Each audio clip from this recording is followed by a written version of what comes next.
Ça, c'était un des premiers objectifs. Deuxième objectif, c'était le pillage de notre pays.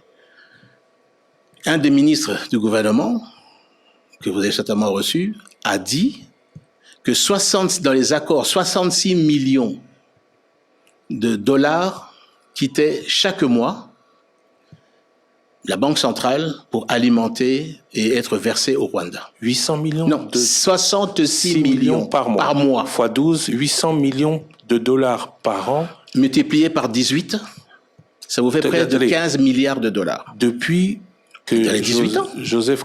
Depuis le 18 ans. Et ça, vous savez que c'est la justification du régime de Kigali, c'était pour, soi-disant, payer l'effort de guerre qui avait été mené pour chasser Mobutu en 7 mois. La RDC a payé 66 millions de dollars par mois. Absolument. Pendant 18 ans. Pendant 18 ans.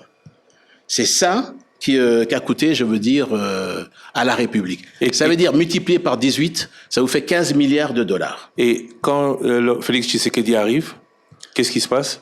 C'est là, maintenant, la raison pour laquelle on cherche la tête de notre président. Lui a dit que non, ça ne peut pas continuer comme ça. 66 millions de dollars par mois. Lui a dit non, ça ne peut pas continuer comme ça. Jean-Pierre Bemba n'a pas menti, mais il n'a pas expliqué l'origine des fonds. Jean-Pierre Bemba n'était pas au gouvernement de Kabila. Moi, j'étais au gouvernement de Kabila. Les 66 millions étaient payés.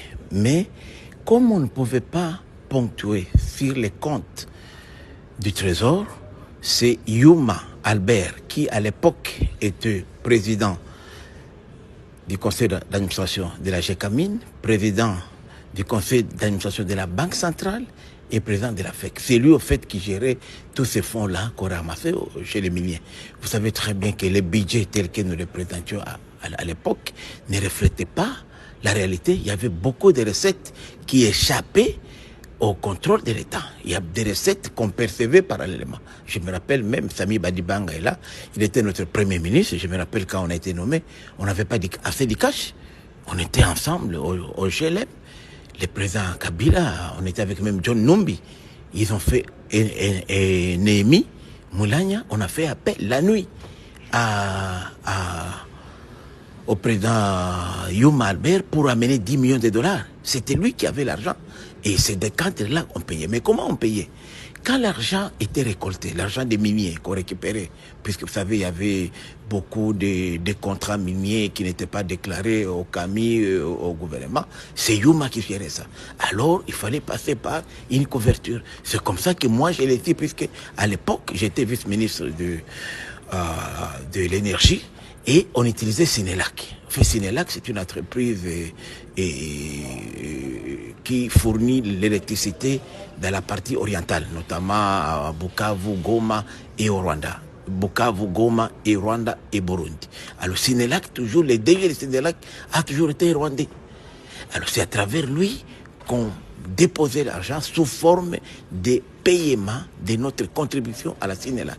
Je même effectué moi-même une mission de contrôle et j'étais recadré à l'époque par Néhémie Moulania et par le ministre des Finances, Yap Mouland, qui ne voulait pas que je puisse savoir plus sur ces dossiers-là.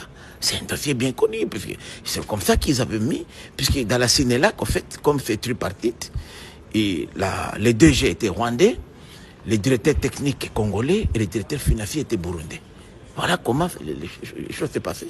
C'était juste une couverture. C'est ce que peut-être Jean-Pierre Bemba n'a pas pu expliquer en détail. Moi, je l'explique puisque j'ai été à la tête de ce ministère-là. Je sais comment l'opération s'est passée.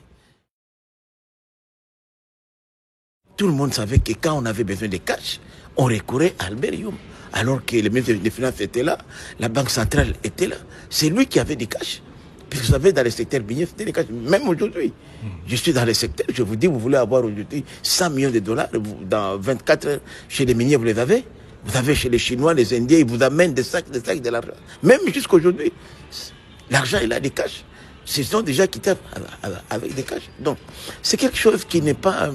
66 millions, c'était rien à l'époque pour rassembler 66 millions. Moi, je ne vais pas parler de 15 ans ou de 12 ans. Moi, je parle seulement de 5 mois que j'ai, donc de fin 2016 à début 2017. Ça, c'est ce que j'ai vécu. Ça a continué.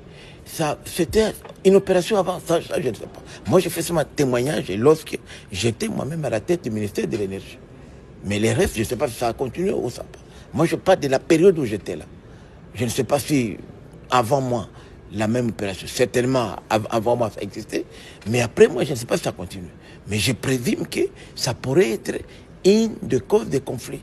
Lorsque le budget a presque doublé, je me suis dit certainement, ce sont ces ressources-là qui n'étaient pas comptabilisées qu'on a pu canaliser vers les trésors publics pour que les budgets soient grossis. Parce que ce n'est pas possible que dans un même pays, avec les mêmes assujettis, avec les mêmes structures, que d'un coup, les budgets puissent doubler de 100%. C'est impossible.